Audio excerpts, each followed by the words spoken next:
Hello बच्चों, let's read this question. Question says the angle at which the circle x minus 1 whole square plus y square equal to 10 and x square plus y minus 2 whole square equal to 5 intersect is. Option A is pi by 6, option B is pi by 4, option C is pi by 3 and option D is pi by 2. तो सबसे पहले हम इस question का की concept discuss करते हैं. की कंसेप्ट हमारा क्या होगा? की concept is angle of intersection, angle of intersection of two circles, angle of intersection of two circles.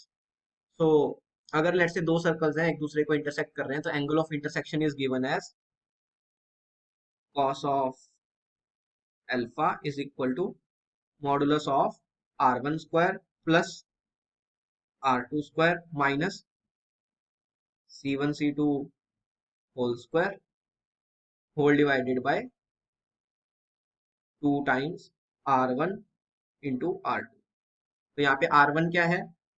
पहले सर्कल की रेडियस, r2 है दूसरे सर्कल की रेडियस, c1 c2 क्या है? उन दोनों के सेंटर्स के बीच का डिस्टेंस, और अल्फा क्या हो जाएगा? एंगल ऑफ इंटरसेक्शन हो जाएगा. तो हमें दो सर्कल्स दिए हुए हैं, हमें पूछ रहा है कि वो किस एंगल पे इंटरसेक्ट करेंगे, तो मीन्स हमें अल्फा निकालना है. तो दोनों जो सर्कल्स हैं वो सेंटर रेडियस फॉर्म में दिए हुए हैं. तो जनरल फॉर्म क्या होती है? अगर मैं सर्कल की जनरल इक्वेशन लिखूं तो वो सेंटर रेडियस फॉर्म में इस तरीके से लिख सकते हैं, x minus h whole square plus y minus k whole square equal to r square. R यहाँ पे रेडियस हो जाता है और सेंटर के कोऑर्डिनेट्स क्या हो जाते हैं? एच कॉमा के हो जाते हैं. अब जो पहले सर्कल की इक्वेशन है वो क्या है? X minus one whole square plus y square equal to 10. तो इसको अगर मैं अपनी जनरल इक्वेशन से कंपेयर करूं तो एच जो है वो 1 आ जाएगा और के जो है वो 0 आ जाएगा. तो इसके जो सेंटर के कोऑर्डिनेट्स होंगे वो क्या हो जाएंगे? 1,0.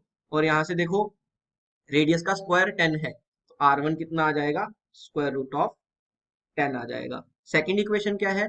X square plus y minus two whole square, x square plus y minus two whole square equal to 5.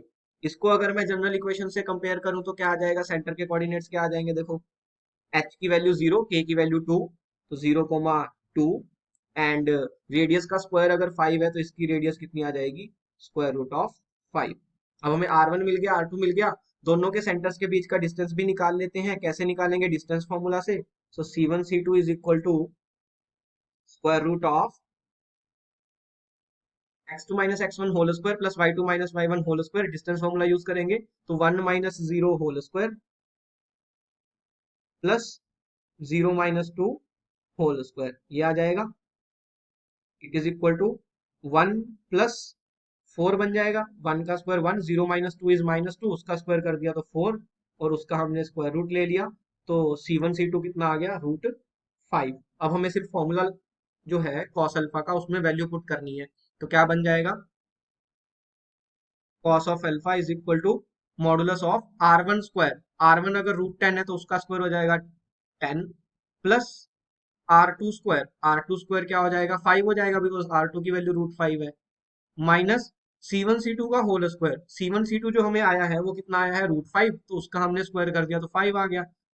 Whole divided by 2 times r1 into r2. Now r1 is root 10, r2 is root 5, so root 10 multiply with root 5.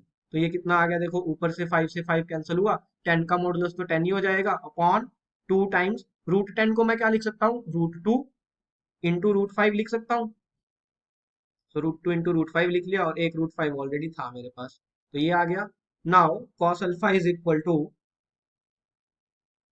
10 upon 2 into root 2 multiply with root 5 into root 5, तो 5 हो जाएगा. और 5 into 2 फिर से 10 हो जाएगा, तो 10 upon 10 times root 2. 10 से 10 हुआ कैंसिल, तो कितना आ गया? 1 बाय रूट 2 आ गया.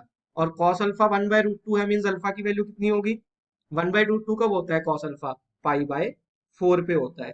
तो दो सर्कल जो हमें दिए हुए थे वो किस एंगल पे इंटरसेक्ट कर रहे होंगे? Alpha equal to pi by 4 पे. तो कौन सी ऑप्शन मैच कर जाएगी? Option B, that is pi by 4 is our final answer. Hope you understood it well. Best of luck. Thank you.